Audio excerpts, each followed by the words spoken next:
इस तरह से बंद कमरे में दुनिया से कटकर तो बुज़दिल लोग बैठते हैं।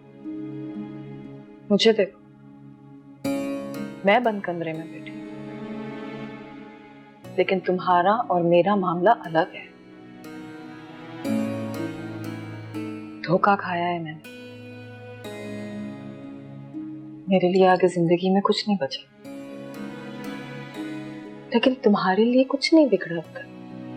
मुझे खुद पे गुस्सा है शाहिन अम्मी। सब कुछ जानते हुए भी इतना आगे आ गई। अब वापस पलटने में बहुत तकलीफ हो रही है। तो कौन कह रहा है तुम्हें कि तुम वापस हो जाओ?